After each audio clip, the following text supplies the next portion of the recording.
Boy, do I got a lot to cover with you, and I've got great guests coming up today to do that, including Senate Appropriations Chairwoman Senator Susan Collins of Maine in Hour 3 today. I've got Ro Khanna, a Democrat from the progressive wing of the party from California. Coming up this hour, I've got Danny Pletka, I've got Catherine Boyle, I've got Charles C.W. Cook, Christine Rosen. I got so many people, and of course, Getting Hammered's own, Mary Catherine Hammered. But I need to start by just putting on my con law professor hat. I did this yesterday. I'll do it again today. Different classes, con law last night, and First and 14th Amendment today. President Trump built a trampoline in his first term. That trampoline is the Supreme Court. He added 3 justices who are originalists. Doesn't mean they agree. They often disagree, but they're all originalists. They are committed to the original public meaning of the text of the Constitution at the time it was adopted, or of statutes in the same vein. Those originalists combined with Chief Justice Roberts, Justice Alito, and Justice Thomas to make up a 6-justice court that is generally, almost always, committed to the original vision of the Constitution, its amendments, and to statutes when they were drafted, the public meaning of it. And they sometimes disagree about that, but it's a framework. It's a way to go about things. The president has issued 2 executive orders that have drawn an extraordinary amount of scrutiny. I'll be talking about them throughout the day. First of all, birthright citizenship. I think President Trump has done a great favor to everyone born in this country of parents who are not here with permission. That is, illegal migrants, people who entered without legal migrant status, weren't invited, and who were born on U.S. soil, have long been considered by everyone to be citizens. But there's a small group of very, very smart academics and activists who believe that they are not citizens under the unusual wording of the 14th Amendment, reserving its application for everyone except those subject to the jurisdiction of another country. That was intended to cover diplomats and their children. So if the Court of St. James sent someone over here in 1871 or 1869 after the 14th Amendment, and that person had a child by the wife that he bought over with her, with him, that child would not be a U.S. citizen pursuant to the 14th Amendment. But what about the people who were born of parents in the country who were not citizens but were here legally? That was decided in 1898 in a case known as Wong Kim Ark. And it's pretty dispositive of almost everything, but let me review it for you. Mr. Wong Kim Ark was born of legal residents of San Francisco who were Chinese and subject to the then Emperor of China. And the parents went back to China after Wong Kim Ark was born, and Wong Kim Ark went to visit them in the 1890s. And upon return, was told by Immigration and Customs Enforcement of the 19th century, close of the 19th century, you can't come in under the Chinese Exclusion Act. You're not a citizen. Supreme Court got that case and said, oh, he's a citizen. His parents were here with permission. Wong Kim Ark, though, United States versus Wong Kim Ark, is not dispositive of the question of whether or not a child born to parents who are not here legally is a citizen. I believe that child is a citizen based upon the practice of the United States at the time of the 14th Amendment forward and the plain meaning and what it was intended to do. But some people don't. What Donald Trump did was to give a gift to all those children who are born in the United States of parents who are not here legally. A gift of a dispositive decision by an originalist Supreme Court. I believe at least 7 members, probably 9, will agree that anyone born in the United States is a citizen of the United States. That's what the executive order says isn't the case, and Donald Trump has served up. Now, why do I believe Trump is doing a favor? Because he told me 2 weeks ago he's open to the case for the Dreamers. He's open to that. And I'm all for, I just think his heart's in the right place on this. And so what he's done is he said to his hard right base and the activist, anti-immigration activists who are just absolutely convinced that birthright citizenship is not a thing, okay, I'll test it for you, but you're going to lose. I think he's probably told them that you're going to lose. Second, more importantly, the executive order revoking Lyndon Johnson's 1965 executive order where we began to count by race. Quotas, which became goals, which became DEI, over a long and tortured history that I wish my friend Terry Eastland was alive. Terry wrote a book with Bill Bennett, my predecessor in the morning slot, before he was Secretary of Education, when he was down at the National Center for the Humanities in North Carolina. Terry Eastland was at the paper down in North Carolina, Greensboro paper, I believe, and they wrote a book called Counting by Race. And they laid out the case that the Bakke decision of 1978, in which Lewis Powell completely screwed up the law for the next 50 years, said, we ought to be allowed to let affirmative action work, but we're not going to have quotas. Hard quotas, no. So it was a goofy, terrible decision, and it launched 1,000 ships of idiocy. 1,000 ships of, soft, hard, and it's not dead yet, even though the Roberts Court has done great good work. Chief Justice Roberts, in the 2007 case involving the Seattle School District No. 1, wrote, "The way to end discrimination based on race is to stop discriminating based on race." That's it. The United States does not award benefits or inflict penalties based on immutable characteristics. Your race doesn't matter. Your gender doesn't matter. Your ethnicity doesn't matter. Your country of origin does not matter if you are a citizen of the United States. You cannot do that. It's unconstitutional. But we have all the barnacles that have grown up from the 1964 Civil Rights Act. Now, we needed the 1964 Civil Rights Act because the Supreme Court screwed up back in Plessy v. Ferguson days. Again, at the end of the 19th century, it was racist. They said separate could be equal, which led to segregation, which led to bad schools for blacks and good schools for whites. And it took from, I think it's 1897, Plessy, until 1954 for the Supreme Court to say in Brown v. Board, separate but equal is not constitutional. Never was. 14th Amendment. There's a lot of history you don't want to hear about. Law students have to learn what happened in the slaughterhouse cases and what happened in the civil rights case. And they got to learn it all. But now all you need to know, this court has made it abundantly clear. It is unconstitutional to count by race, to count by ethnicity, to count by gender, to count by sexual orientation, to count by religion. Because that's what the Constitution says. This isn't a liberal, it isn't a conservative position, it's a constitutional position. And it's absolute, unless you want to amend the Constitution. So Trump, in this magnificent executive order, about which I wrote a column, it'll be in Fox tomorrow morning, 5 a.m. Eastern time. Long and short of it, it's a magnificent executive order. It is comprehensive. I don't know who wrote it for him. Donald Trump didn't write this. This took some good lawyering. And he's not a lawyer. He's a developer. And he's a president. And he's a force of nature. But he's not a lawyer. But he told his lawyer, I want this over. No more DEI. No more CRT. No more counting by race. No more goals and quotas. No more soft affirmative action or hard affirmative action. No more none of it. And this executive order is kind of long because especially, Johnson did his EO, which got quotas going in 1965. And then the court messed it up in 1978 with the Bakke decision. I had Archie Cox teaching me undergraduate con law. He was arguing the case that term, and all he ever did was talk about Bakke. And it's a mess. It's a hot mess of a decision. It's taken forever to dig out of that hole. It's like Ohio State University. Have I mentioned that they are the national champions? Well, they were in a hole after they lost to that team up north in November. And they climbed out of the hole by winning 4 in a row. And I mean, magnificent win. If you haven't listened to the Triple Option podcast ever, listen to it once. Mark Ingram, Rob Stone, and the Coach Urban Meyer, talking today about that win and what it meant and how Ryan Day is a hero. And he had been, he was at the bottom of the abyss with his players. They lost to that team up north. Don't want to do that. Wouldn't be prudent, especially not 4 times in a row.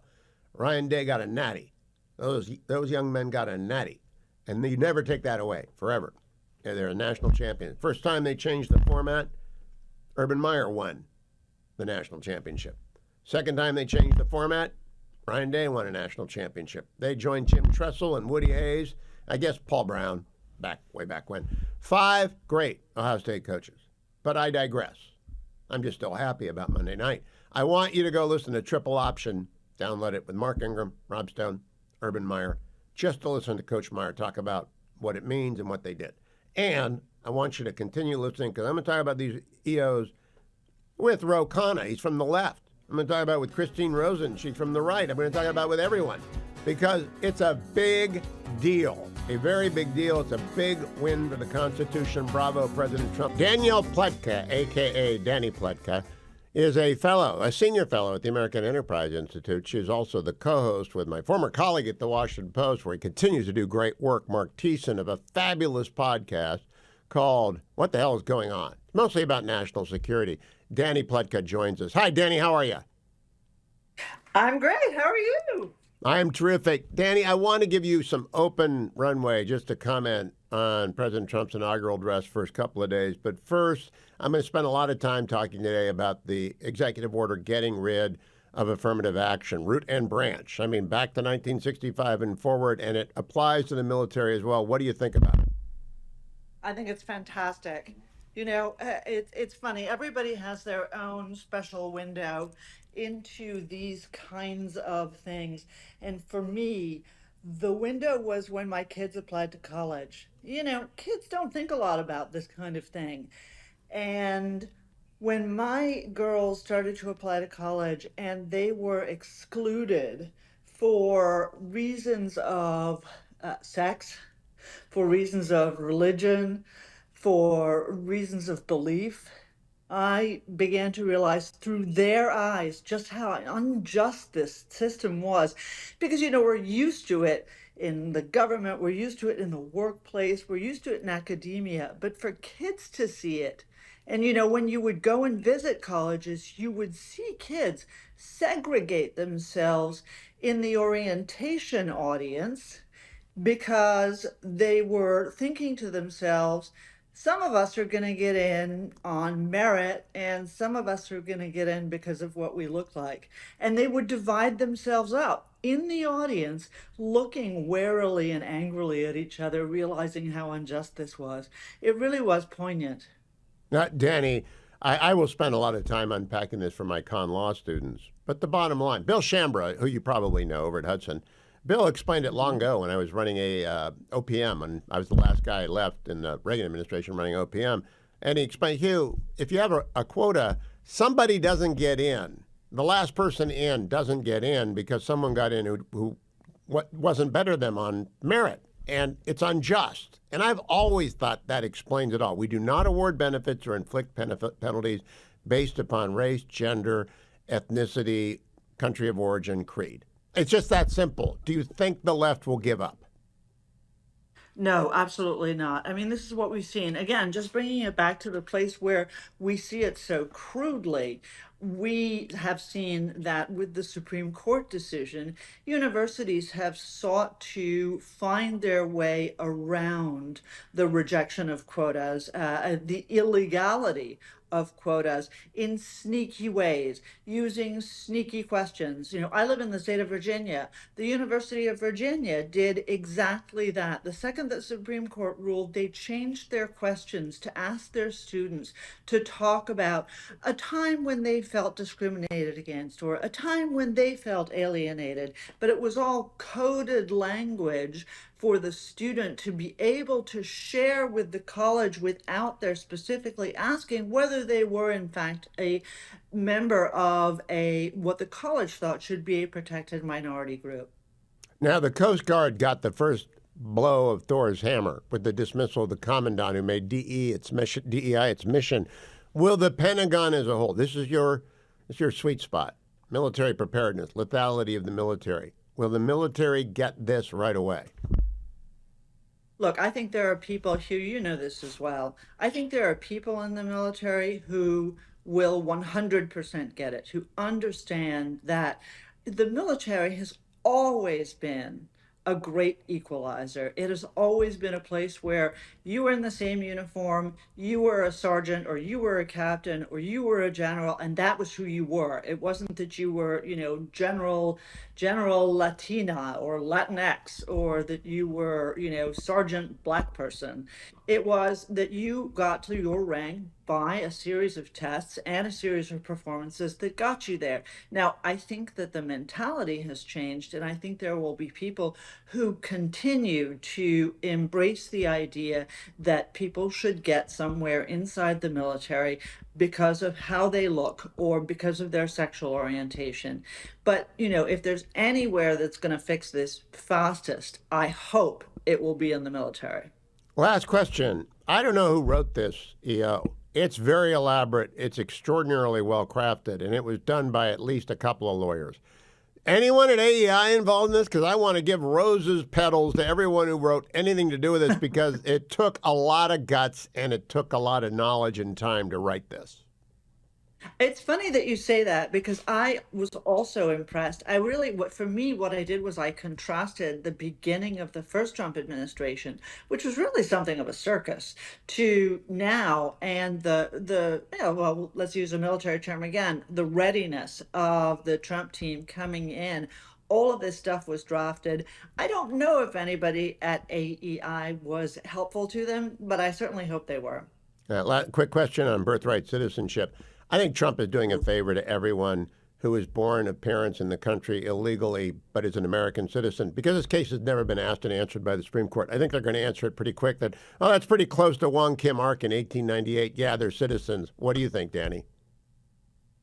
I think this is a really tough question because I agree with you. I think that the Constitution is pretty clear on the question, but A, there are a lot of people in limbo, and B, it's funny. I was talking to someone who works with me occasionally in my house about this, and she was so angry that people from Bolivia were coming into the country. They were having babies, they were getting on welfare, and then they were going back to Bolivia and having a relative put the welfare money or the child support money in a bank account and then living in a foreign country. There's a lot of anger about exploitation of that system. So I think clarity is going to be hugely important. And then if we need to make changes, we can try to do it legally. Yeah, but I do, again, what is the motive of the president? He's being portrayed as a racist. I just actually think he wants closure on a question that's been open since 1898. What do you think? I really don't think it's racism. And you know something, Donald Trump has many faults. You and I have talked about them. We've all talked about them. He's a human being just like we are. But birthright citizenship and birthright tourism is something that angers a lot of people. The main perpetrators of this, I suspect, are not necessarily Latinos and others, but actually, for example, a lot of Chinese people.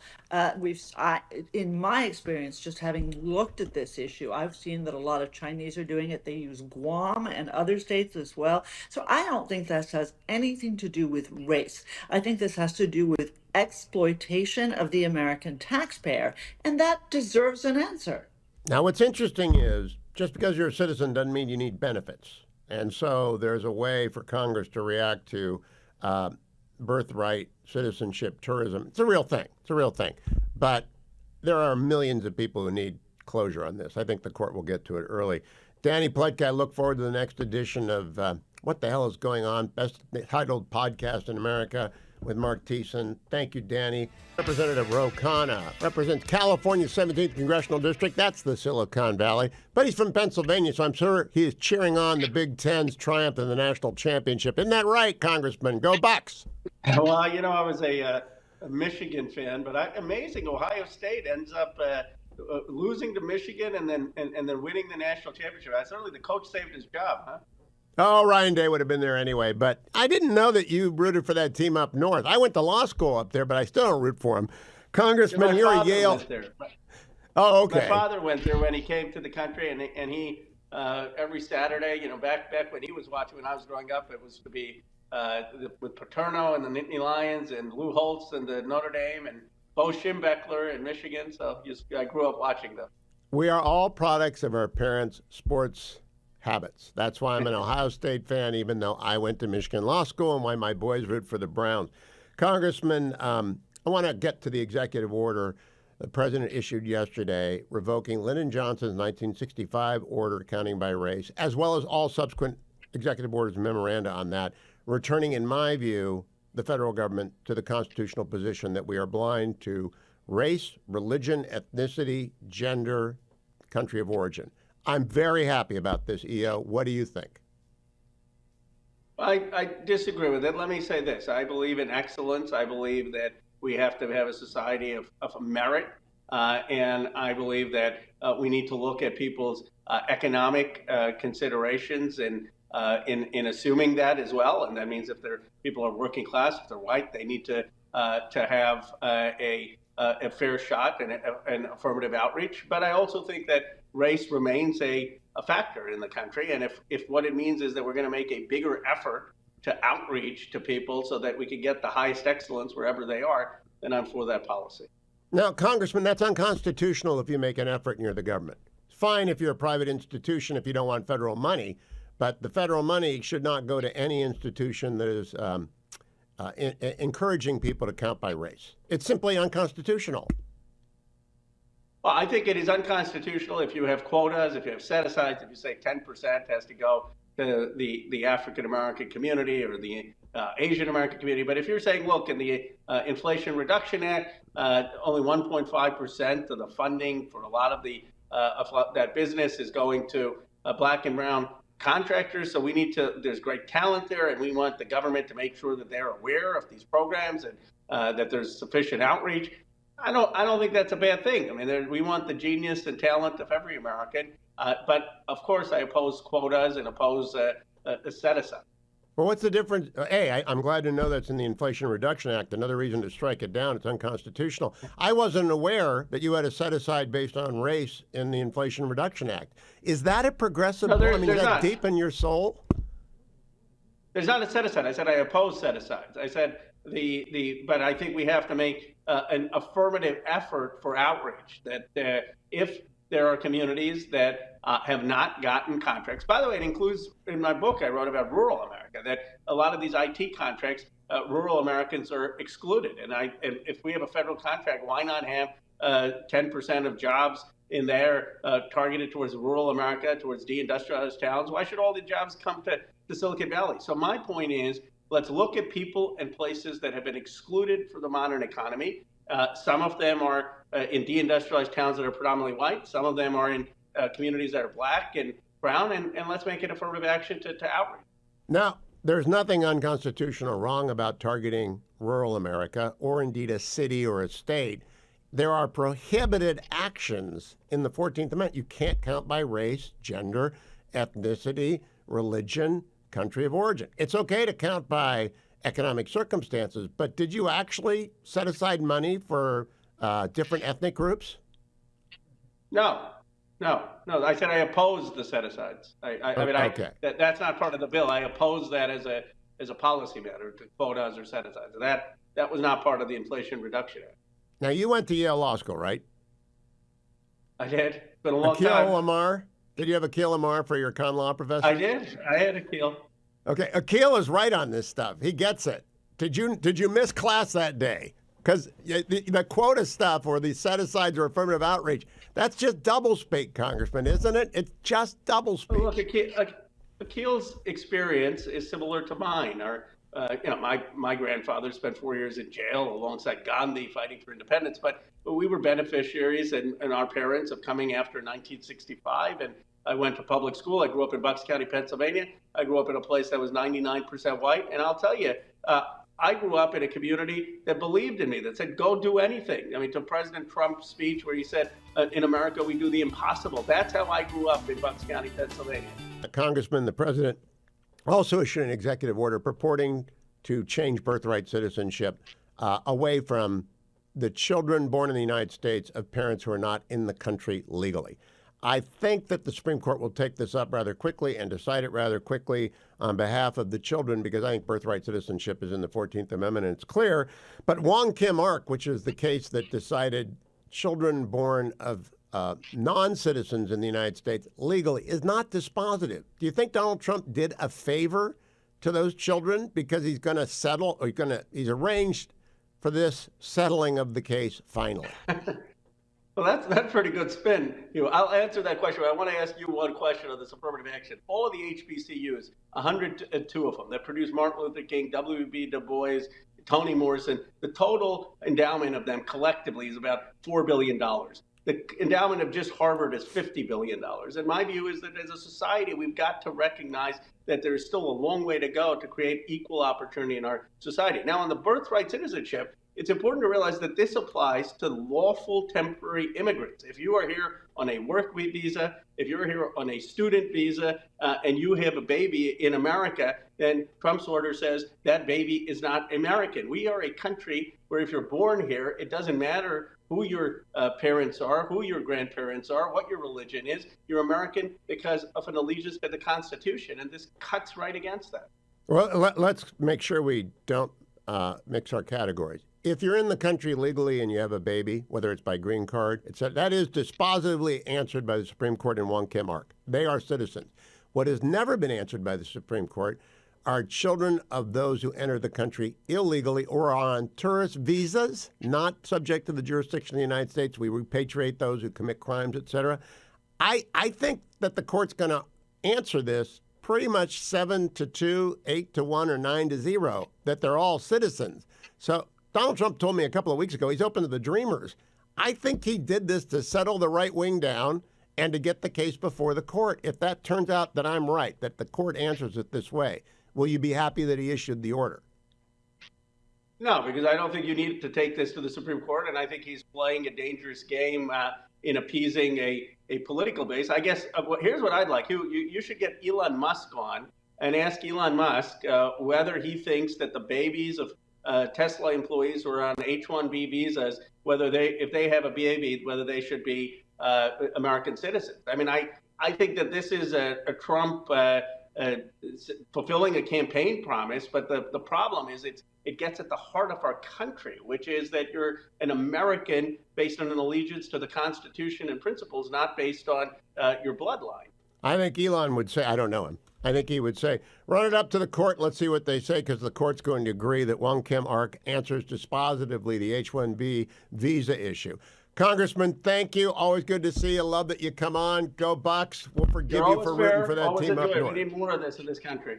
All right, my friend. Be well. Mary Catherine Ham, I know you're an SEC fan and you're in mourning because the Big Ten dominated everything and Ohio State is the national champion and they were playing Notre Dame. Are you recovered from this yet? You know, I'm wondering if you'll ever recover, even with a national championship, from having the SEC live rent-free in your head.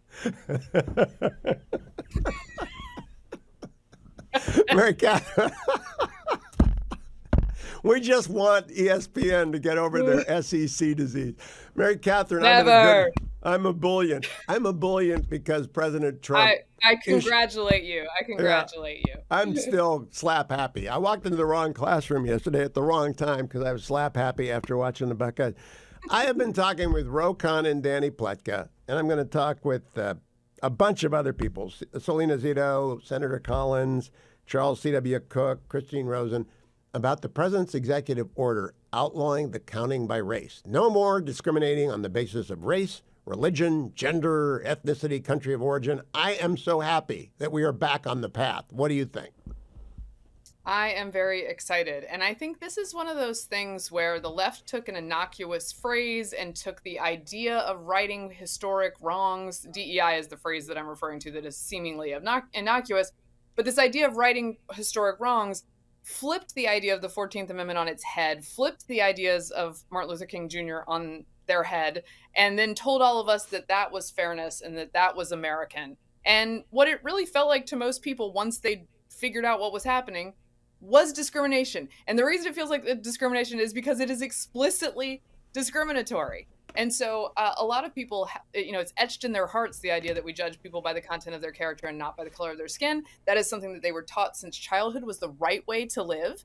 But many of these programs installed insidiously throughout our society have done the opposite. And so I think Americans are behind him on this. I think the law is behind him. I think the spirit of the country is behind him on this. And it'll probably undo a lot of ridiculous harm that has been done in the past specifically the past decade or so, where it's gotten very intense. It's gotten very intense, and in his first term, President Trump, I like to say, built the trampoline, which is an originalist majority on the Supreme Court. In his second term, he's going to use the trampoline. I hope somebody sues on that EO and runs it right up the flagpole.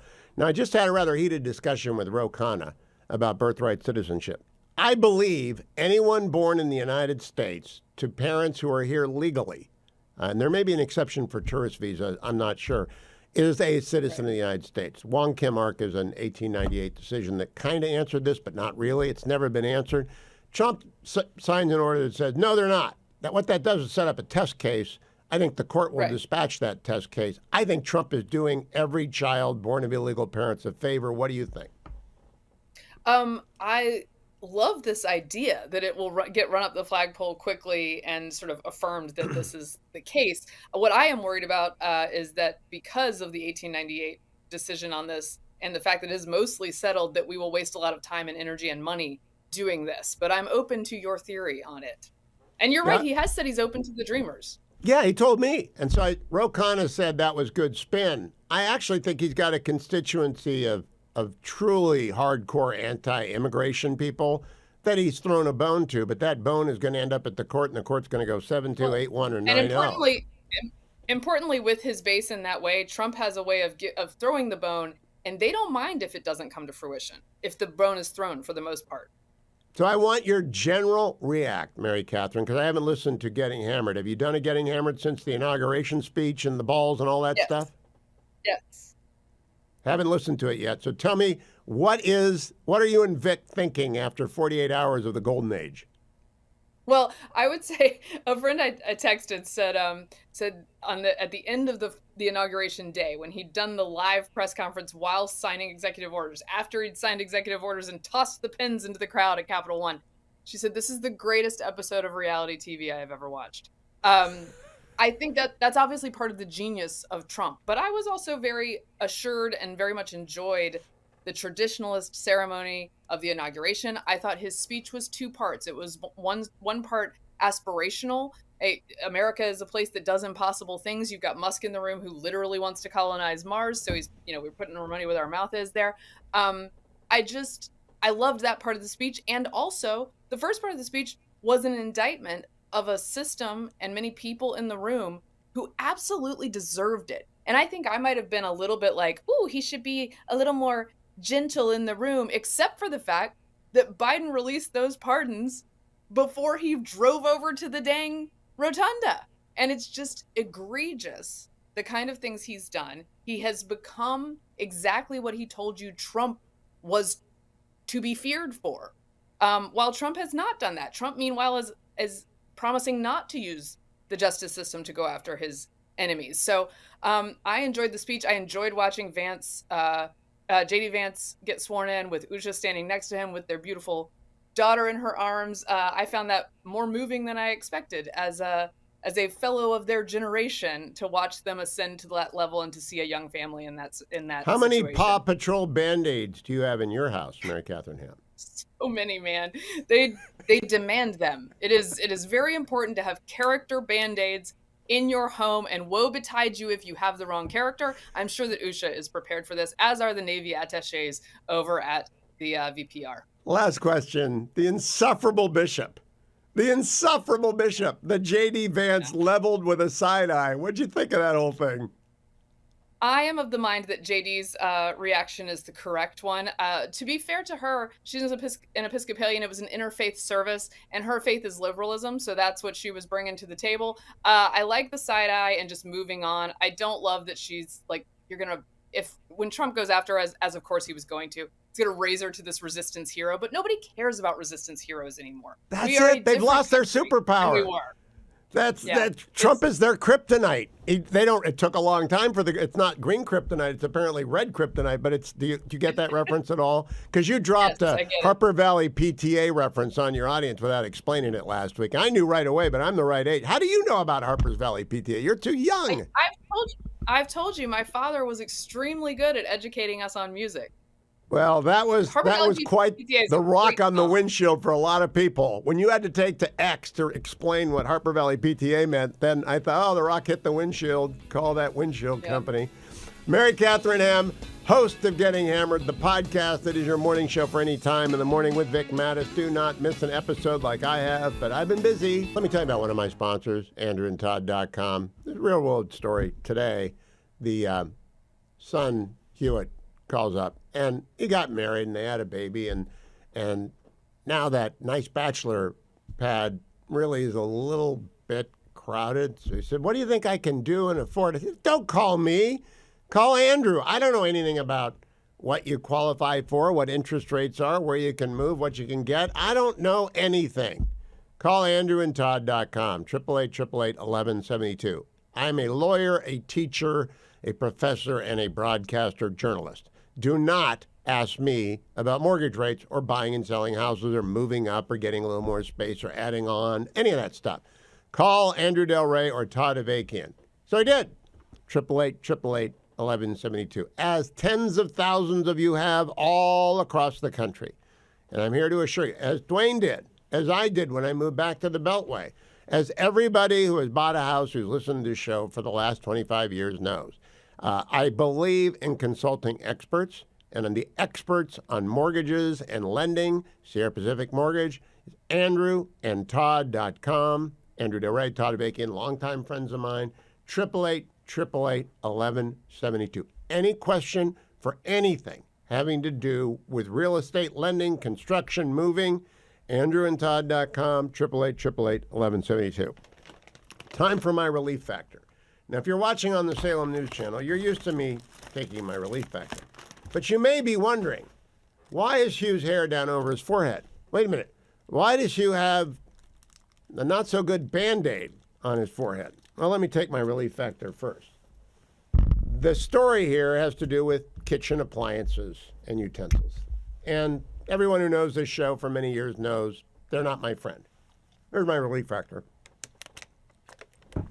Take it every day. Call 1-800-4-RELIEF. It's not going to help my forehead. Not going to. Now, if you're back long enough, if you're actually a DiMaggiotti, as we say, someone who's been listening from the beginning, Joe DiMaggio having the record, you'll remember the collard, or what do they call those things, Dwayne? The one that went on fire, that melted on the toaster? Colander that you melted? Colander, that's it. Well, today, the kitchen struck back. Because the fetching, I came in from my trundle going up the implacable hill for which I take relief factor every day. So can you get the pan down, the big pan down? And the big pan is on the top shelf of the pantry. And it's used for roasts because we're having guests. So, of course, that's what I'm here for. The only thing I do in the kitchen is get stuff down. But inside of the pan is a pot. And the pot is a spaghetti pot. And on top of the pot is a lid that's made of glass with a steel edge. So as I lifted it off, that lid came off like a flying saucer aimed right at my forehead. I think you have a cause of action. I do, and I wish we still had my lawyer. But I wasn't going to go to Not So Urgent Care because I had to do the show. So if you don't like the Band-Aid, get over it. I should have gotten a couple of stitches, I think. But man, It's not a Paw Patrol Band-Aid. ReliefFactor.com. Go and get the starter pack or call 1-800-4-RELIEF. It won't help your head, but it will help your muscles. Pleased to welcome a brand new guest, Catherine Boyle. Catherine is the general partner at Andreessen Horowitz, and she knows about what Donald Trump was doing yesterday with OpenAI, Sam Altman, and Larry Ellison of Oracle. I asked her to explain that for me. Welcome, Catherine. Thank you for joining me. Tell me what was going on there yesterday. You know this stuff. Well, it's very exciting. I think it was a surprise to everyone in Silicon Valley. And I think it's a good surprise for a number of reasons. The first reason is just the sheer number. I think the conversation with Masa had started out with maybe 100. And then he said, well, don't, give me 200 if you're going to come back. And to come back with that large number, which is an extremely large, aggressive number for anyone who knows about investment over that 4-year time horizon. What I think it says is that people want to invest in America. It is a very strong signal, and they're investing in things that are going to have it's going to have a ricocheting effect all over the country. So yes, it is a partnership with OpenAI. It is focused on AI innovation, but ultimately it's going to have a massive, massive downstream effect on data centers, which are needed in order to power these massive AI algorithms. But then also the other thing that I think a lot of people miss about the reason why AI is so important and how it's going to transform the US economy is the need for energy. And you cannot have this type of data center, you cannot have this type of large project without extraordinary independent energy sources. So I think we're going to see a ton of investment in all kinds of energy abundance that make us truly energy independent including nuclear, which, surprising to many of us, was actually in the president's address on Inauguration Day, where he talked about splitting the atom. I thought it was a great call out to people who are excited about nuclear energy and making the country energy independent. But I think it says a lot about this president's enthusiasm for bringing in the tech community, all types of technology, but more importantly, that he really wants to work with these business leaders, and that he brought them into that conversation on day one. I think, Catherine Boyle, I want to go back and have you introduce yourself about what you do so people understand. I've had Peter Thiel on this program a number of times. Mark Zuckerberg's been on. I try and bring on tech people all the time, but especially investors. But I want to set the table a little bit in the fall, after the president had won, before anyone knew who was going to get what job. I had a long dinner with Doug Burgum and Mike Waltz.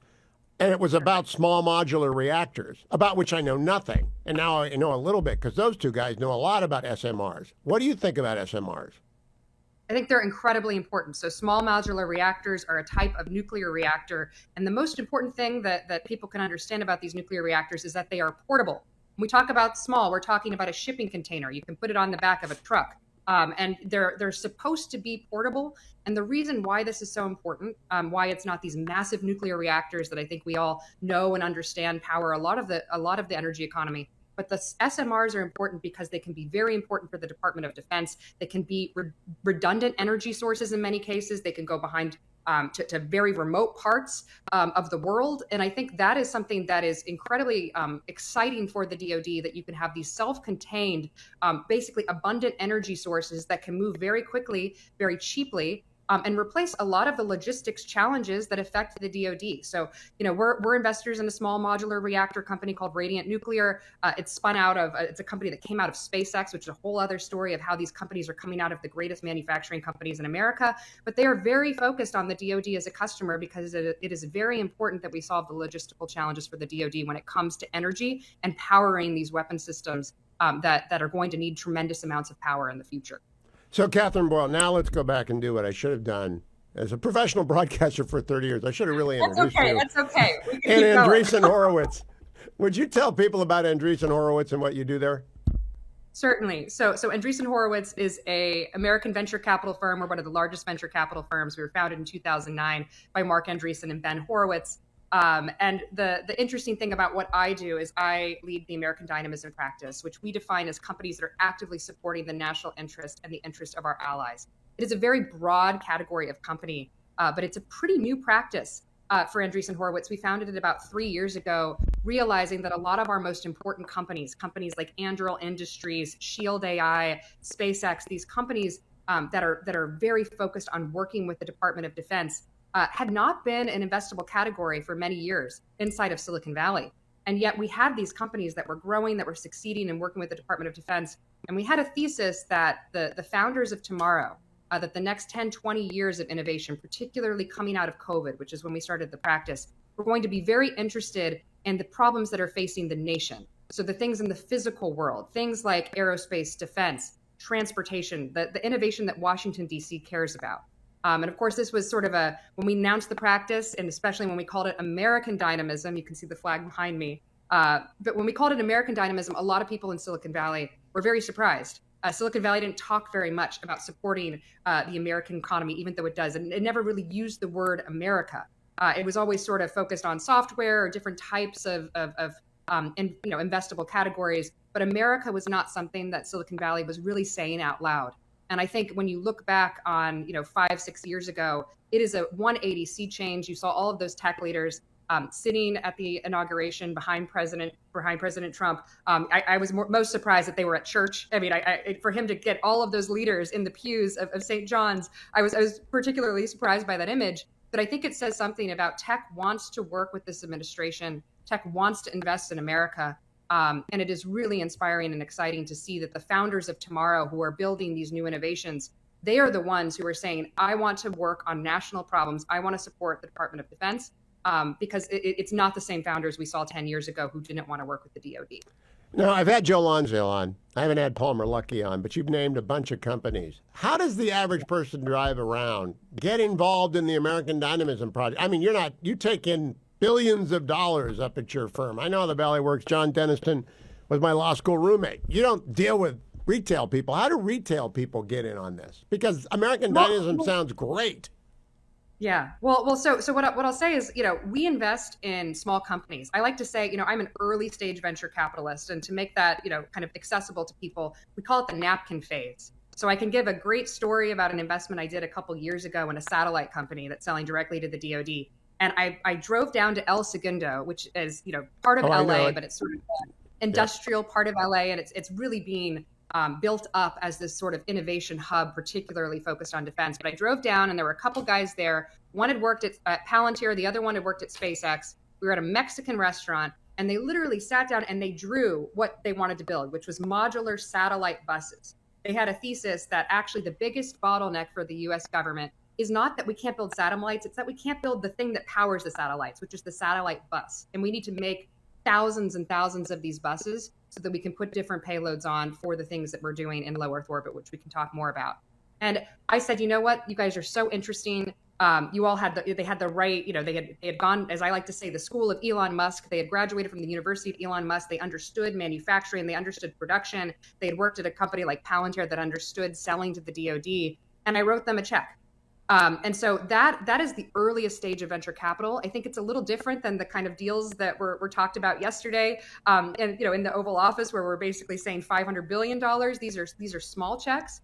But they're checks that can grow into massive companies. And I like to say that, every company starts out as a seed stage company with an idea, with a dream, with a group of founders who a lot of people don't believe in. If we go back to some of the companies like SpaceX and Anduril that maybe your listeners are more familiar with because they're much larger, these are companies that were laughed out of the room in Silicon Valley, 10, 20 years ago when they were getting started because of how difficult and how ambitious these visions were. And look at them now. Catherine Boyle, how view, do you encourage your startups to not do their thing in California, but to go to Texas or Florida because the regulatory environment in California is so awful? Well, what's interesting is they're already sort of realizing that in many cases. So I do think El Segundo has become sort of ground zero for a lot of these founders. And part of the reason for that is, of course, that SpaceX is based in Hawthorne. So you have or was based in Hawthorne until they moved to Texas, but they have a lot of people who are still in California who are building there. And so you have this sort of legacy aerospace and defense industry that's really hard to replicate immediately. I do think that Texas and Florida, as you said, are already starting that path. And it's going to be, and when we look back in 10 years, we're going to see a ton of companies being built in those states because of that. I'm in Florida. I'm a Florida believer. But I do think that California still has a leg up on some of these industries because they're historically based there. But who's got the greatest advantage of all is Ohio, because Ohio has water. And you're going to need water for all these things. All the Great Lakes states do, but Ohio's also got a good work environment. Are you starting up anything in Buckeye Land? Well, so it's great that you mentioned Ohio, because one of Anduril Industries, which is an 8-year-old company that has really, I would say, in many ways paved the way for this defense renaissance that we are seeing, founded by Palmer Luckey, as you mentioned. They just announced a 4,000 person facility that is going to be one of their biggest manufacturing plants, Arsenal One in Ohio. They actually looked across the country. It wasn't a given that they were going to build this massive facility in Ohio, but they announced that it's going to be in Columbus. And the reason is there's a lot of manufacturing talent there. Ohio fought to bring the Arsenal One manufacturing site there. So it's a really, really exciting example. And the National Football Championship. But most importantly, Catherine Boyle, water and low taxes. Former Congressman John Campbell, grumpy in Arizona. That's so I'm going to call him Grumpy.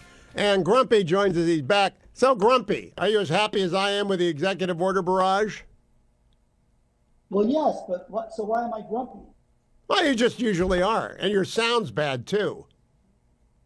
My sound's bad. Look, I had headphones like a real radio person, That means you hear me. It doesn't mean we hear you well. What are you, in a swimming pool? No, I've got this. Look, I even have this fancy, expensive microphone. Does it not work? It's okay. We'll get through this, but you're going to have to deal with Generalissimo about this later. Tell me something. What do you think of the start of Trump 2.0? Well, I think the main difference, the main thing you see is the speed at which things are moving compared to, demented Joe Biden, who was, we literally have a snail and a cheetah here. It's unbelievable how quick he's moving with everything and how aggressively, which I think is good. And as I know, I actually listened to the show. I'm not just just on it. But I know you're talking about a number of his executive orders, and some of which, a lot of these are going to be challenged, and a lot of them are going to wind up in court. But at least he's laying out the predicate for the issue. And these are issues which we conservatives have wanted for years, if not decades, to talk about. And if we win in court, great. If we don't win in court, then what can we do to move this issue forward, perhaps legislatively in the future? Now, let's talk about two. I happen to believe that birthright citizenship will be upheld by the Supreme Court. And that's based on a Wong Kim Ark decision of 1898. It's not dispositive of the issue of parents who are in the country illegally having a child here, but it's pretty close. You know, like horseshoes, it's close enough for me. But some people have argued it for years, and that's okay. We'll argue it out. The court will decide. You know what isn't arguable? We are not supposed to discriminate on the basis of race, gender, country of origin, ethnicity, or religion. And Trump is ending that in the federal government. And he's telling everyone who takes federal money, and you know this better than I do, everybody takes federal money. You don't do this either. What do you think of that one? Yeah, I think that one's great. Before we get to that though, let me talk about birthright citizenship, because I was listening to you, and when I was in Congress, I've been out of Congress 10 years, so this is some time ago. And I am not a lawyer, by the way. That's something I wear proudly. So I don't know how correct this is, but we believe there's a bunch of us talking about this issue in Congress over 10 years ago. And we felt that there were a number of constitutional issues for which there is, and I'm not even sure if this is the right term anymore, but sort of explanatory legislation language that takes what's in the Constitution and adds some details to it in terms of its application. And we felt that we could pass something that would define or limit, if you will, the birthright citizenship to something where one parent or the other was an American citizen, and where if both weren't American citizens, it didn't apply. Now, I've heard what you said, that you think maybe that limitation is only if you're here illegally. I'm not sure where it is, but let me ask you this, because I'll ask you, the attorney, the question. Can legislation do something like that? No. The 14th Amendment is the 14th Amendment. The court will decide whether or not Donald Trump can issue this order to the Immigration and Naturalization authorities first.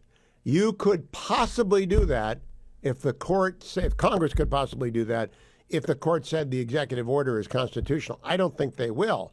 The 14th Amendment, Section 1, is to me clear, although there are legitimate scholars out there who've looked at this for a long time, and they said it was never intended to apply to tourism babies. You know, people who fly to the country to have a baby. And that happens a lot in Guam. And we were talking about with Danny Pletka, no conservative lion. She's a very pragmatic person.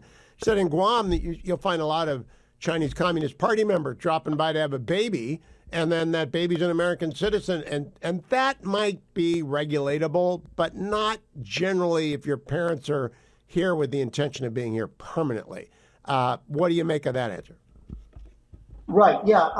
And you mentioned before that one of the differences between now and 250 years ago is that there's benefits. So, you're an American citizen, you can get welfare, you can get all these different things that until fairly recently, actually, in the history of the country, none of that was available. But I guess what I'm saying is I agree with you. I'm glad this has been raised. I think these issues need to be discussed. And as a nation, as a government, we need to see if there's a way to limit some of this. Because the thing you just described, I can't imagine anybody. I know you had Congressman Ro Khanna, who I know and served with when I was in Congress, on. I can't imagine even he would say, okay, it's okay for Chinese to come over and have a baby here and so forth. He's pretty close. I want to read the text of the 14th Amendment for people, Congressman. All persons born or naturalized in the United States and subject to the jurisdiction thereof are citizens of the United States and of the state wherein they reside.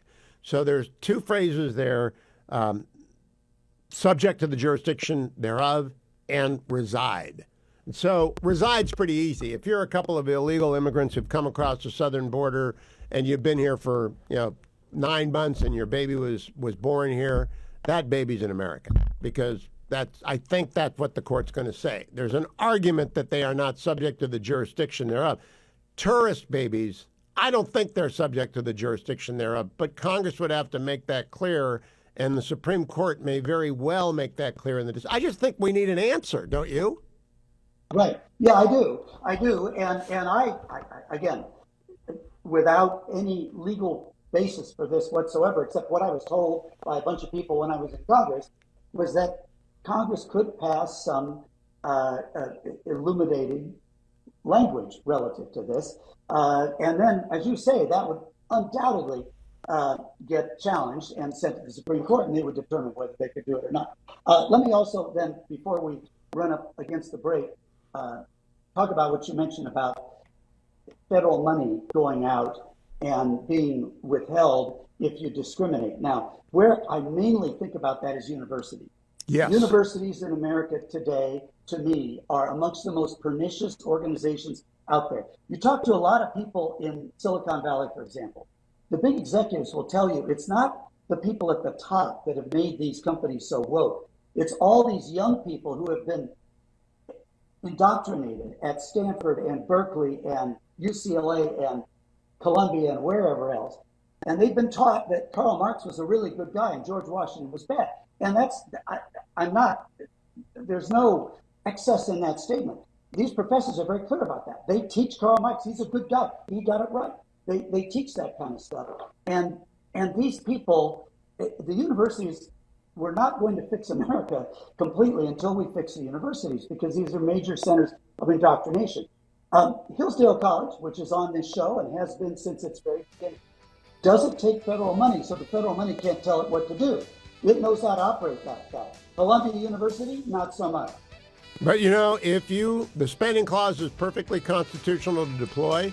If you take the king's coin, you got to do what the king said. It's an old British saying. It applies here to the federal government. Out on the left coast, where I'm teaching this semester, that's why I'm in California, and we have a big fire, another big fire, not threatening homes yet, but it's really a big fire, really a big fire. So we will let you know about that if it gets close to homes. In the meantime, AmericanFederal.com is our sponsor. Now, American Federal does one thing really, really well. It buys and sells gold and silver. It also does really, really well collector's stuff.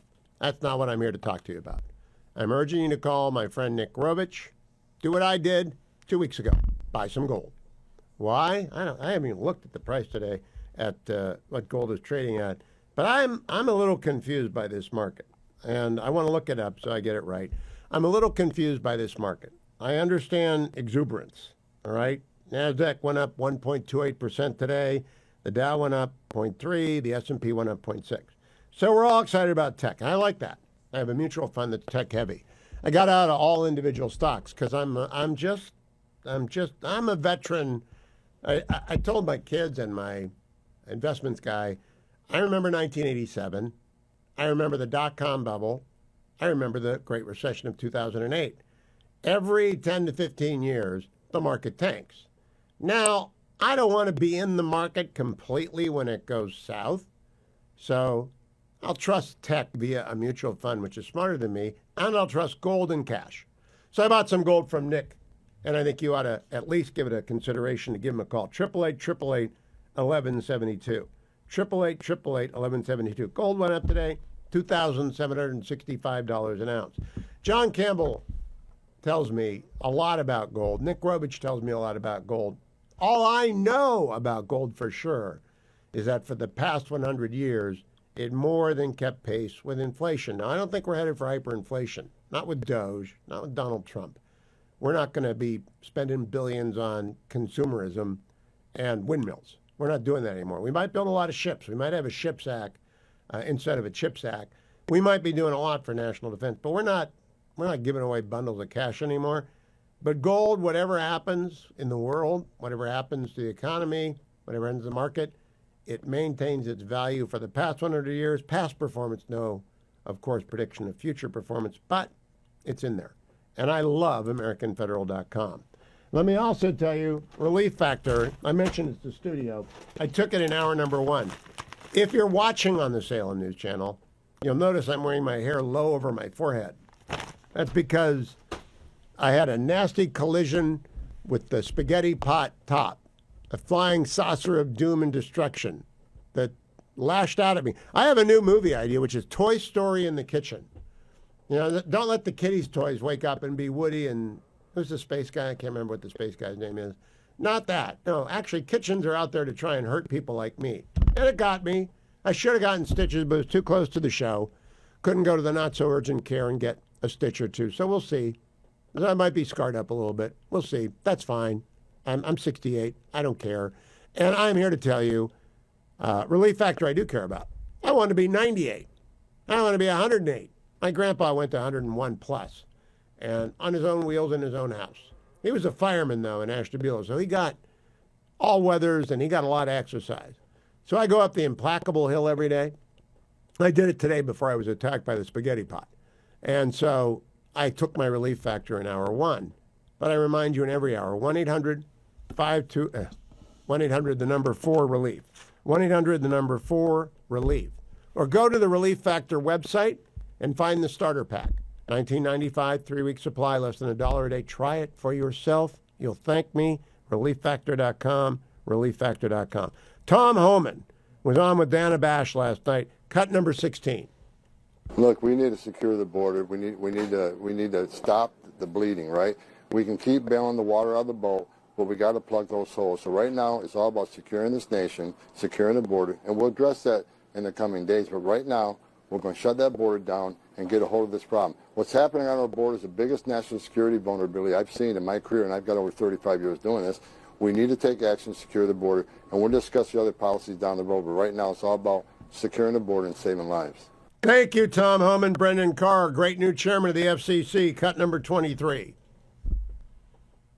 And my sincerest hope and my prayer is that we will, as a nation, be able to leave. That's Rubio. Cut number 23. Oh, well, we'll find Brendan Carr. Okay, go ahead. We got him? Now we don't have enough time. We'll come back to him. We like Marco Rubio, don't get me wrong. We played a lot of Rubio yesterday, but Brendan Carr laid down the law on Fox and Friends with Lawrence Jones this morning. If any staff is not on board with the Trump agenda, don't let the door hit you on the rear end on the way out. Selena Zito is America's sweetheart. She's also America's tribune of the people. She is really the voice of the people, and she joins me each week, usually on a Monday. I don't know what happened on Monday. Did you have power on Monday? Or were you watching the Ohio State University Buckeyes win the Natty? No, yes and no. Yes, I had power. No, yes, I also watched the game. But I was thrown off Mondays till Wednesdays. You. Oh, Danielle is rearranging the schedule for the afternoons. Oh, I get it. I thought maybe you were at the inauguration. Let me give you the opportunity to congratulate the Ohio State University Buckeyes from Yinzerland, Selena Zito. It was, well, as you know, Western Pennsylvania is 24 miles from Pittsburgh, is 24 miles from the state line of Ohio. And so there are a lot of people that attended the United States, also attended Notre Dame and Penn State. So there was a lot of sort of that Midwest, Great Lakes Midwest enthusiasm all over the place for the past week. Oh, basically from State College to South Bend was all of college football for 2 weeks, with a little bit of Texas, but they're pretenders to the throne. Selena, people really want to know, what do you make of President Trump's inauguration address, of his first 48 hours and the first 2.5 days of the golden age in America? Well, I wrote about this for the Examiner. I went around and all over Pennsylvania on Monday, and it was cold. And I talked to a lot of voters that were having parties in their houses or with a bunch of friends. There were a bunch of people having like brunches and champagne and mimosas and beer. And there were parties in hotels, in pubs. It was really quite interesting. I mean, a lot of people were off because it was Martin Luther King Day. And so they took the time to celebrate. And there was just such a sense that that inauguration speech There was a lot of beauty and steeped in tradition and pomp and circumstance, things that have happened for the past 200 plus years. However, that speech was directed right at the middle of America. For What? all the complaints that I saw about oligarch this and rich that, Trump has an incredible way of understanding what his coalition is, how to address it. And he understood no matter who was surrounding him, it was very important to go past the filter of the press and commentators. No offense, you, No. and speak directly to the people. In particular about Western North Carolina. I've been covering that Oh. since Hurricane Helene has hit. That's a part of North Carolina that is in that angle of Appalachia, and it has been very disturbing in the way that they have been literally left out in the cold. Now, There's we taken a are dramatic turn. Americans, and so we believe in freedom of speech. And I do not think anyone should be mad to any beyond words at the bishop who was so woke and so condescending to the country, the president, the vice president, and the country assembled in what's supposed to be a national day of unity. She goes on a lecture about wokeism stuff. What did you make? And by the way, she got the perfect right to do it. No one's going to harm her. I hope everyone leaves her alone. But what did you make of that? Well, she did it so that no one leaves her alone. I mean, it is clear that this was planned, that she had booked things after to be on afterwards, like The View and like I think it was CNN, and doing all these interviews. This was very pre-planned. She wanted this attention.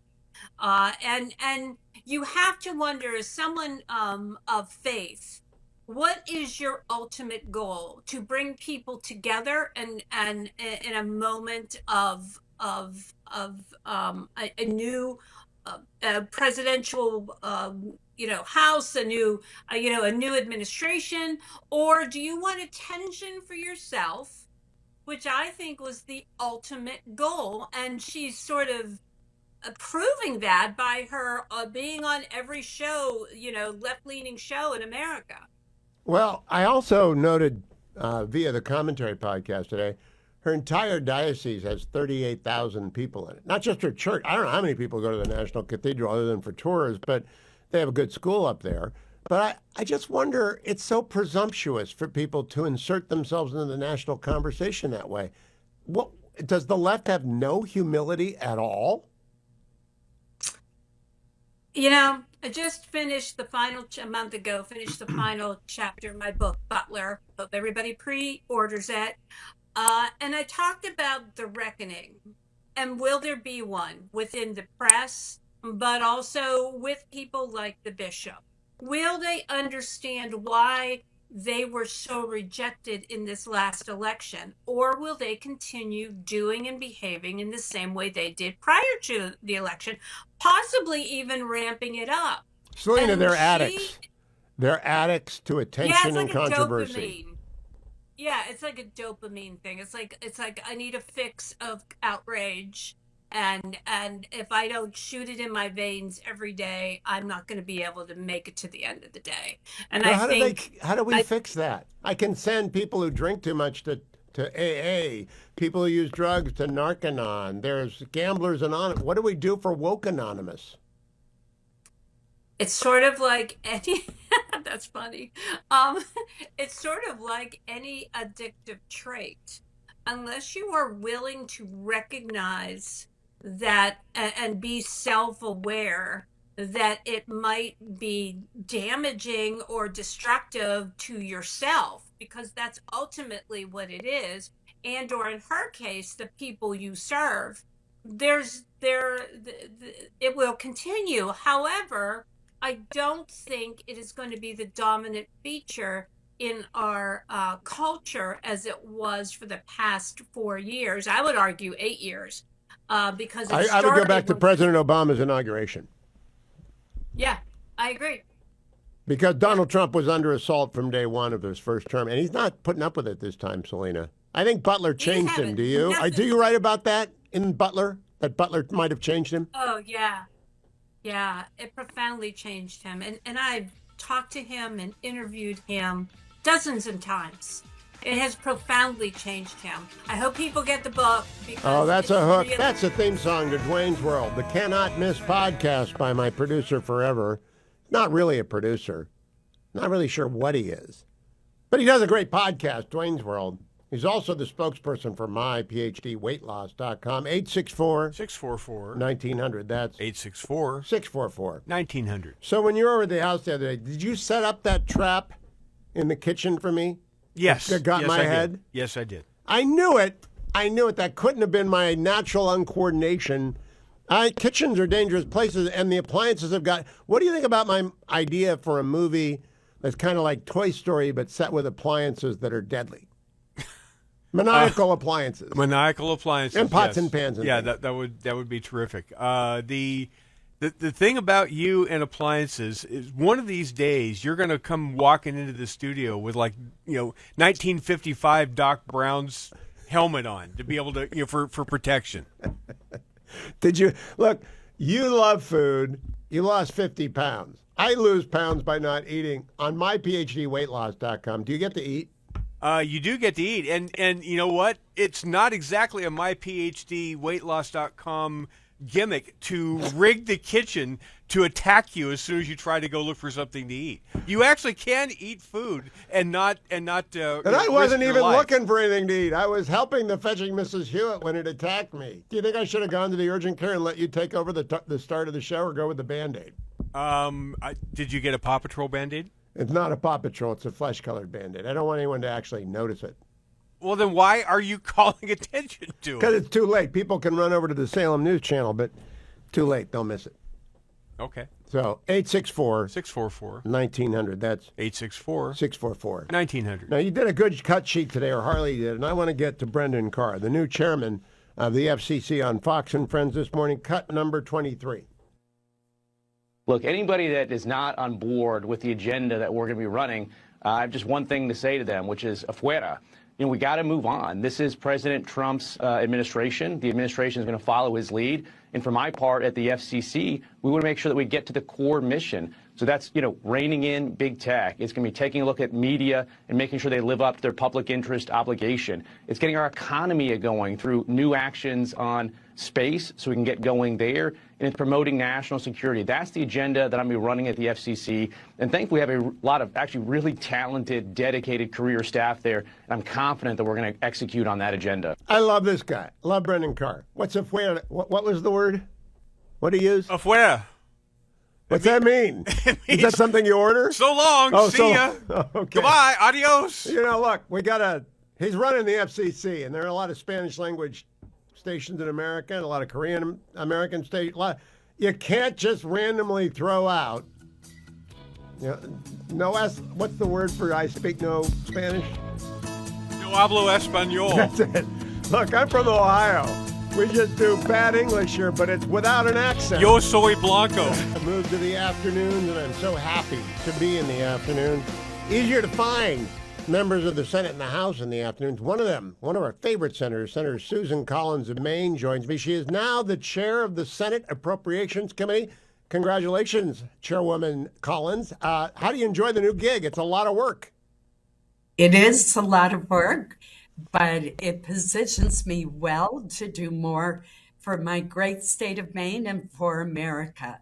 So I'm very excited about this new position, Hugh. I want to talk to you about two things in our 10-minute, Senator. The Social Security Fairness Act, in which you had a huge hand, and then about shipbuilding, not just at the Bath Iron Works on the Kennebec, but across the United States. Let's start with the Social Security Fairness Act.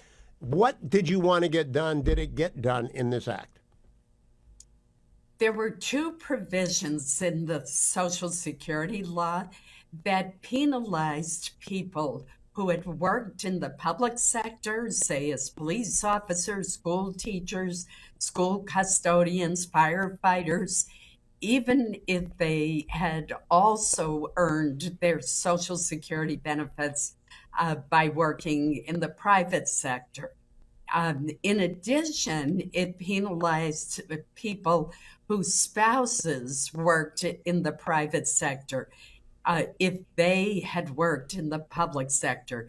So, what we did, to make a long story short, is eliminate these two provisions that had been enacted decades ago that unfairly deprived people of Social Security benefits that they had earned. And that's the important thing. Either they or their spouse had earned their Social Security benefits by working 40 quarters, and yet they were being deprived of them, or the amount that they received was greatly reduced in a way that was really unfair. Finally, and this is an issue I've been working on literally for 20 years, we were able to get very strong votes in both the House and the Senate and have the bill signed into law. I've got to say, give a shout out to J.D. Vance, who was a co-sponsor of the bill and came back and helped us lobby for votes on the Senate floor. I'm glad he did that. This has had a personal impact on my family. My sister-in-law was one of those people whose former husband, now deceased, had worked for the government in the intelligence business, and her Social Security benefits were reduced by that. I never understood that. I just never did, but I'm glad you got it fixed.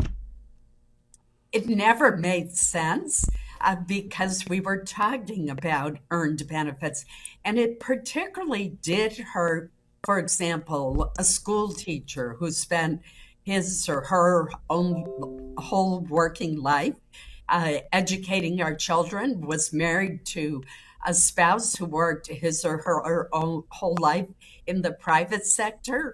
And yet, when that spouse died, instead of getting the full widow's benefit, it was slashed by often 40% or even more. Really unfair, and it created a lot of hardship. It Well, I'm was glad. also a disincentive for people to go into the public sector, to go be a school teacher. So I'm really delighted after all this time we finally fixed the law. Congratulations. Social Security Fairness Act is going to work for millions of Americans in an equitable way, and conservatives, moderates, independents, liberals, progressives, they all supported it for a good reason. Now, Senator, I took a trip down the Kennebec River this summer, went past the Bath Iron Works, and learned that whereas that river used to produce a destroyer every 17 days in World War II, it now produces 1.5 destroyers every year. I don't understand how we got there. What can you do on appropriations to get a SHIPS Act or something like it going? Well, first of all, we need to acknowledge the fact that we've been falling further and further behind China in the size of our Navy. President Biden's budget for the military was woefully inadequate, not just when it came to shipbuilding, but also had we enacted it, we would have had the smallest Air Force in history. So this was simply inadequate. Our Navy has shrunk to 296 ships. China, by contrast, is on track to have 435 ships by the year 2030. So we've got to reverse this dynamic. One way we can do it is by having multi-year contracts, which will help the shipyards retain skilled workers because they know that the work is going to be there. We have to have a plan to make sure that we have a sufficient number of submarines, of surface ships like destroyers that are built, I say with a great deal of pride, at Bath Iron Works. And we have to also modernize the weapon systems that are on these ships. You know, you've only to look at the role that our destroyers have played in the Middle East in keeping open the shipping lanes in the Mediterranean and the Red Sea by shooting down the Houthi missiles, Houthis being a terrorist group affiliated with Iran that was shooting missiles out of Yemen, to realize how important our surface Navy is in terms of deterrence, but also keeping us safe and helping to protect our staunch ally Israel as well. So we need to up the investment in shipbuilding, and we need to send a demand signal to our industrial base that we're going to build ships in a regular, secure way that they can count on so that they can keep the workforce that they need. Now, Senator, I know you get along well with Chairman Wicker, who runs Armed Services, probably Ken Calvert, who's Defense Approach Subcommittee, and everyone over in the House. But we need a budget resolution to get out of the House that is followed by reconciliation instruction. Are you an optimist that in that first budget resolution there will be funding for and instructions concerning shipbuilding? I certainly hope so, and I am optimistic. You know, this year, Roger Wicker on the Armed Services Committee was able to get an amendment, it was actually last year, to increase the defense budget by $25 billion. I was able to get an additional $21 billion in emergency funding added to the Defense Appropriations Bill, which passed out of the Senate Appropriations Committee unanimously last year. I wish we'd finished up work on those bills last year rather than letting them bleed over into this year. But I think there is increasing understanding of what the combatant commanders all over the world have told me. And that is that this is the most dangerous time in terms of global threats facing our country and our allies since the World War II age. And I think that we need to face up to that fact that we have threats from China, Iran, from Russia, and from North Korea that are all serious, and they're starting to work together. We've seen, for example, the North Koreans send 11,000 troops to assist the Russians in Ukraine. We're starting to see a lot of collaboration between China and Russia, and that is very dangerous for our country.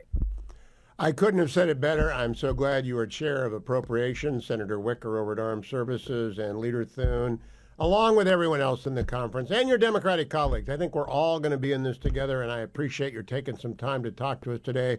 Senator Susan Collins of the great state of Maine. Thank you, Chairwoman Collins. Come back again when it's convenient. Thank you so much, Hugh. I want to remind everyone, we talk to people who make the news on the Hugh Hewitt Show. If you miss any of it, you can only go to Highly Concentrated Hugh Podcast, or you can go to my YouTube channel, and you will find there, for example, the interview with Senator Collins will be posted there within the hour, I'm sure, so that it can travel around and you can find that. You can also subscribe and like Highly Concentrated Hugh at iTunes, at Spotify, at the Salem Podcast Network. Dwayne's World is there. Everybody else. I got a lot of guests coming up today. Charles C.W. Cook has his own podcast. He's also on the Editor's Often over at National Review. I've seen enough. I'm calling it. The Hughes fire is out of control. They've closed the I-5.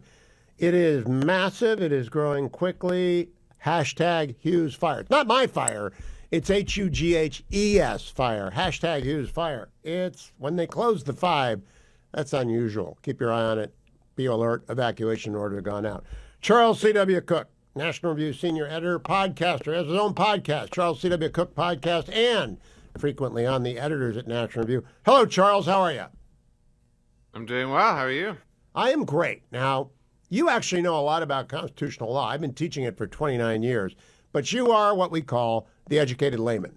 So I want to know what you think first of the Birthright Citizenship Executive Order, and then I'll tell you what I think about it. Go ahead. Well, I think he's going to have his work cut out, President Trump, irrespective of the veracity of the claim that he's making, just because this has been established for a long time. I think the seminal case was 1896, in which it was heavily implied that the just soli principle, the idea that if you are born on American soil, you are an American and can return to America, was confirmed.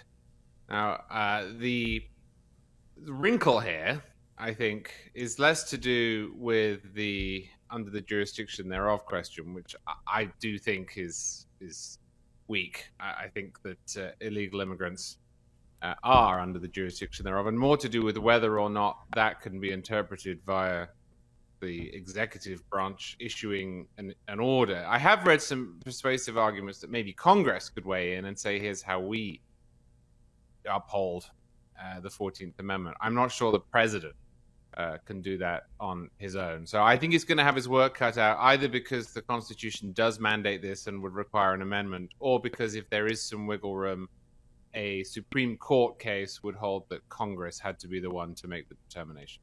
Interesting take. As always, Charles knows what he's talking about. It's Wong Kim Ark is the case. It's not dispositive because it dealt with legal residents who had left and had a child, and so these are having to do with illegal residents who have a child. But I think it's close enough, and I do believe it's a good thing that the president issued this so that we can close the book. I am not with you on Section 4. I don't think Congress has the authority to do this. That's the enforcement provision of the 14th Amendment. But that's trenchant and good. The Supreme Court will expand Wong Kim Ark, I think. Now let's go to where we probably completely agree. I love the executive order on DEI. I've written about it for Fox News. That's what the 14th Amendment says. No penalties inflicted, no benefits conferred on the basis of race, gender, ethnicity, country of origin, or religion. And Trump stamped it out with the stroke of a pen. Not only Johnson's executive order from 65, but everything else that rolled out after that. What did you make of that one, Charles C.W. Cook? I think it is magnificent. I think it is so welcome. The United States has two institutional blocks on racial discrimination. One is the 14th Amendment. The other is the Civil Rights Act of 1964. And despite these, for years, various organizations within the country, including at times the federal government itself, has violated the plain terms of those institutions. Affirmative action was a good example of it. It was only, last year that the court finally stepped in and said, no, you're not allowed to do this. I think they could have done that on constitutional grounds or statutory grounds.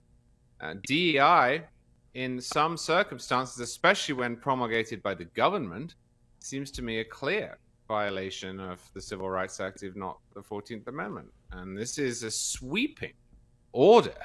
I mean, I think I'm right in saying that Ronald Reagan wanted to rescind the executive order that Lyndon Johnson had put out, but Congress told him not to and said that it would codify it in the law if he did.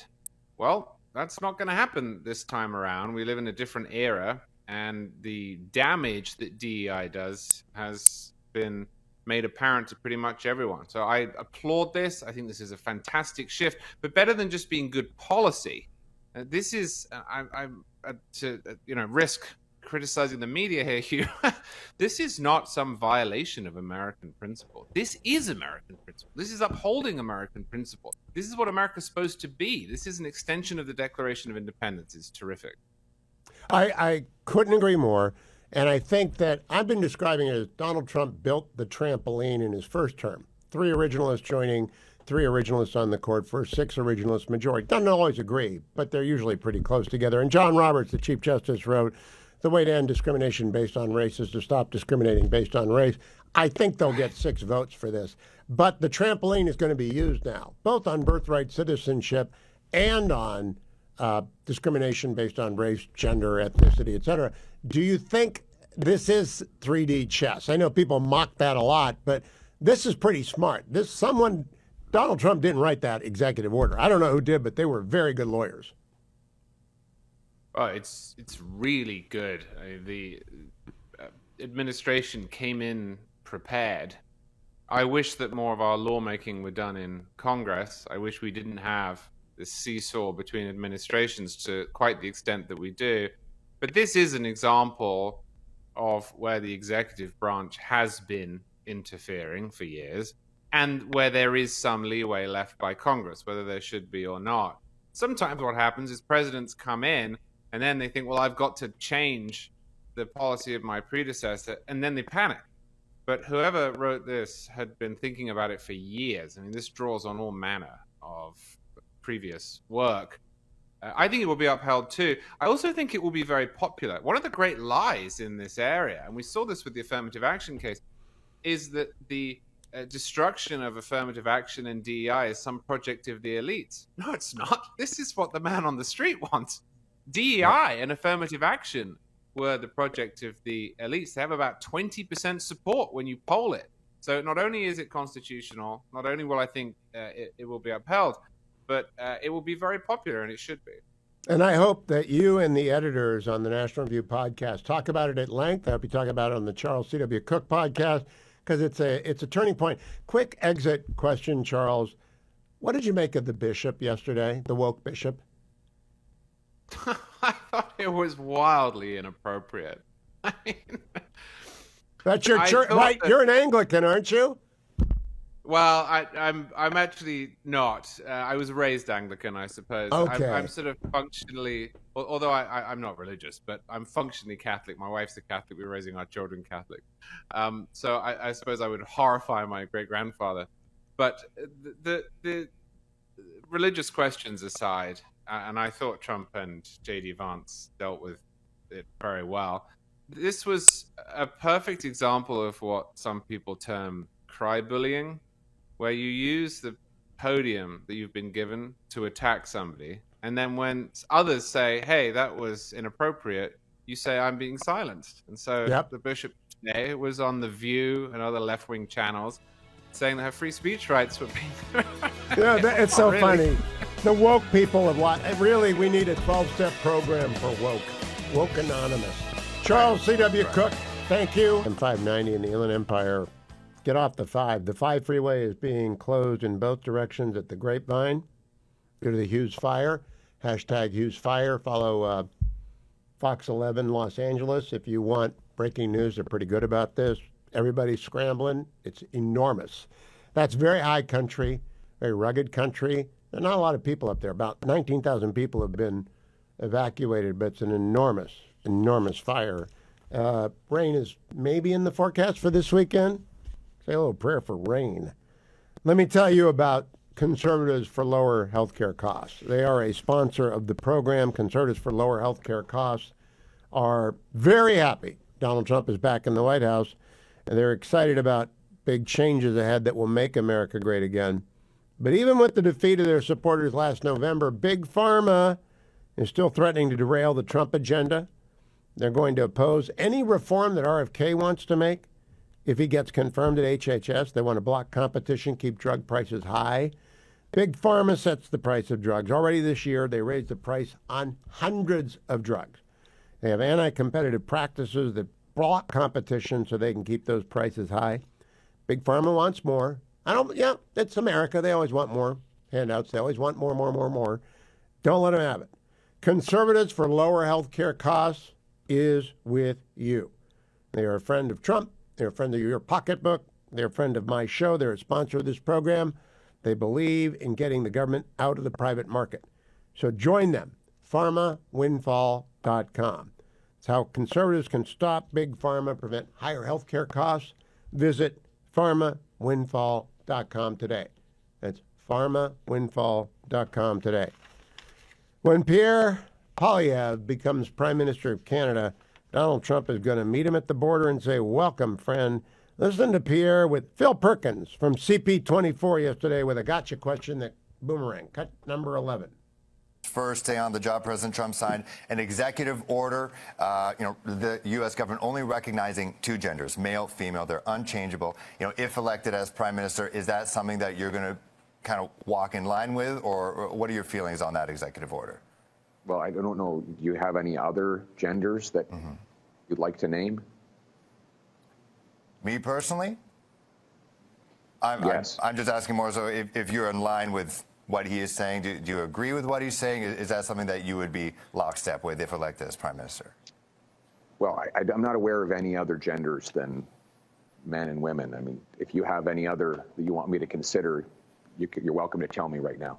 Well, there's personally, I am a man. I am as Okay. people who say cis man. That's good. There That's are good. people there who, they say they're Me too. I am gender a man. neutral. Well, You are a man. Yes. There are people there who say they're have something in gender common. neutral. Yeah, they say they're gender neutral.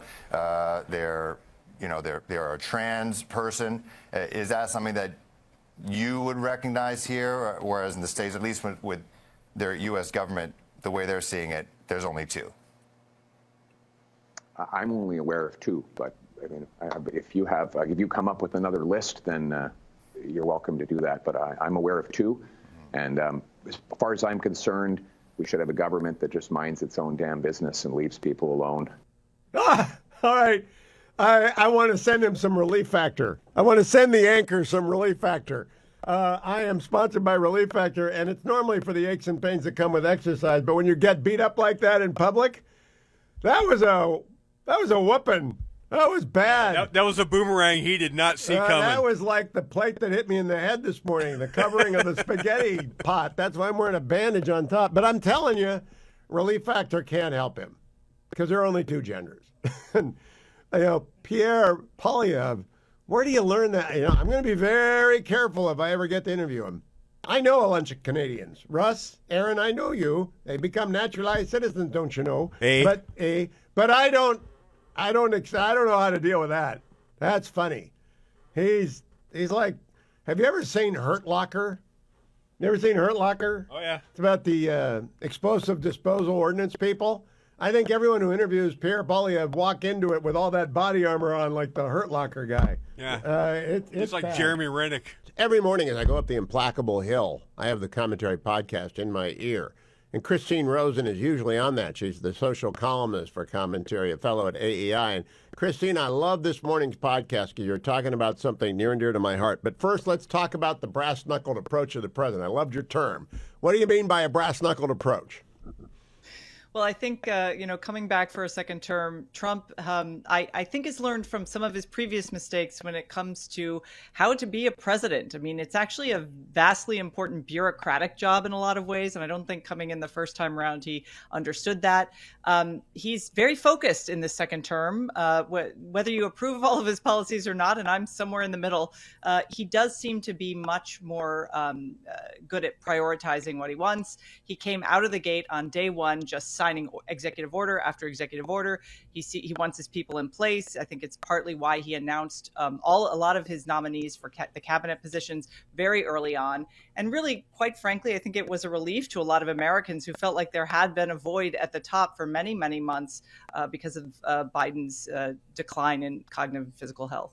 Now, the whole gang this morning talked about I'm about 90% with the president, but every president I'm going to disagree with some things. But I am most excited about the executive order repealing Lyndon Johnson's of 1965 and all subsequent related executive orders and memoranda, which basically depart from the 14th Amendment, the 1964 Civil Rights Act, where we make it unconstitutional and illegal by statute to either award benefits or inflict penalties on the basis of immutable characteristics. And John Podhoretz this morning sort of briefly adduced all of the great tumult. I don't know if you're old enough to remember Bill Bennett and Terry Eastland writing Counting by Race or the Bakke case or all of the fool. I've taught con law for 29 years, so it's all second nature to me. This is a breakthrough, Christine. And I think the Supreme Court that Donald Trump populated is going to uphold this because we are to be a colorblind, gender neutral, absolutely non-discriminatory society. And that's what he did.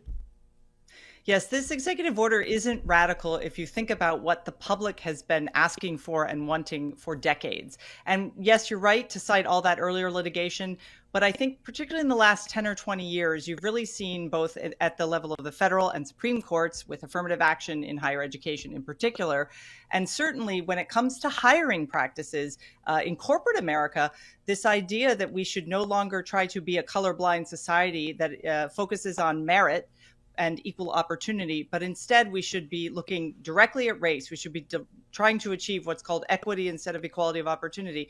The American public correctly and soundly rejected that in this last election. So from both a legal standpoint and a cultural standpoint, I think this really is a hinge moment when it comes to race in this country. And I hope that it continues a conversation about how we as a multiracial society can figure out how to get along, not just legally, but as a country. It's important. Now, I don't know who wrote this.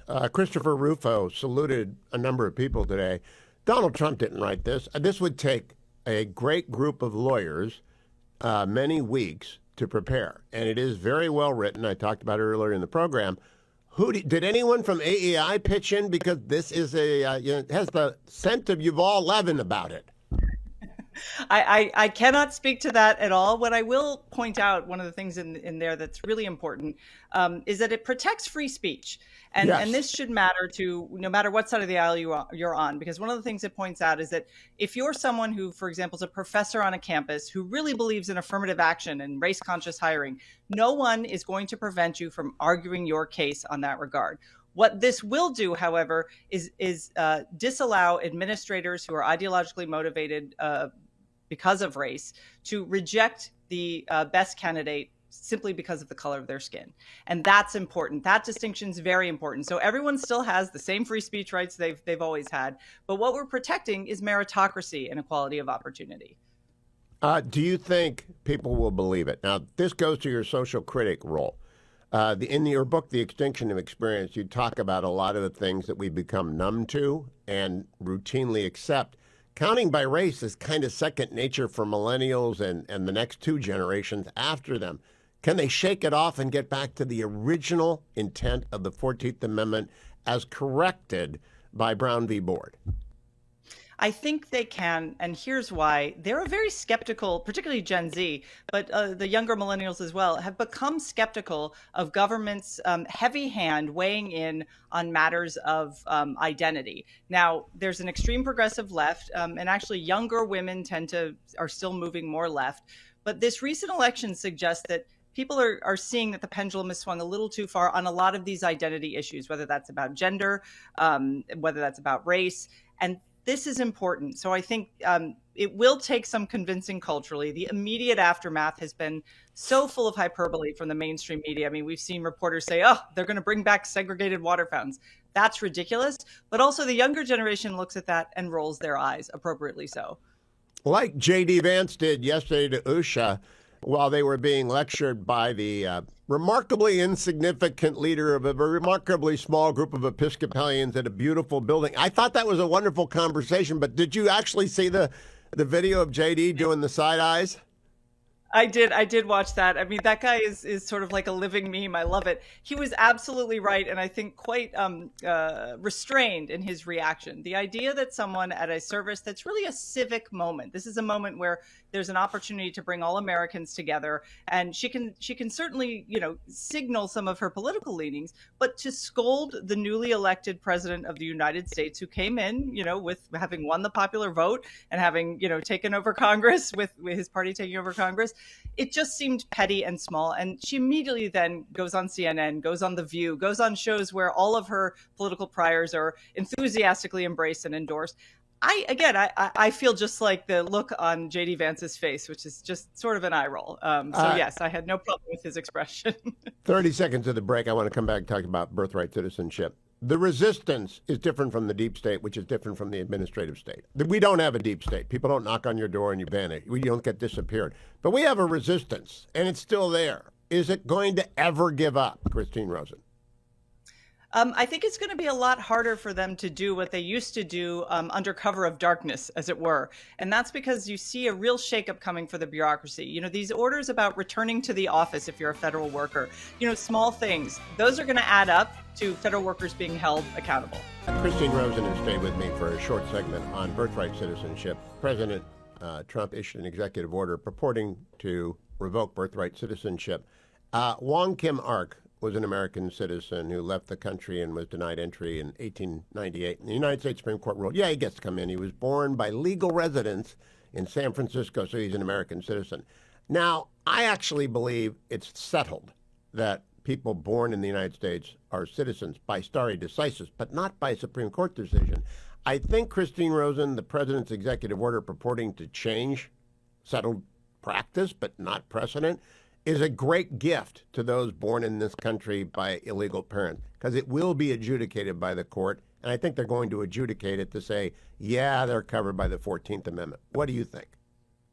I agree. I think it's interesting that, I mean, there is some legal wiggle room here, as you say, but I don't think there's going to be much debate from the court's perspective about whether a president can unilaterally just declare this. This is a sweeping statement, and citizenship is extremely, extremely important, and it's something the court has ruled on in all of its particulars over the years. So I agree with you, and I think in some ways it was Trump opening a door that has been left slightly unsettled. I mean, you have extreme anti-immigration folks on the right, you have open borders folks on the left. This is going to give the court an opportunity to actually very firmly state, here is what the Constitution means, here is what in practice we have done, and here is what citizenship matters. If you are born in this country, even to people who came here illegally, I suspect the court will say you are still, nevertheless, an American citizen. That's my prediction. I think that Trump built a trampoline in his first term, the Supreme Court. He built an originalist majority on the Supreme Court.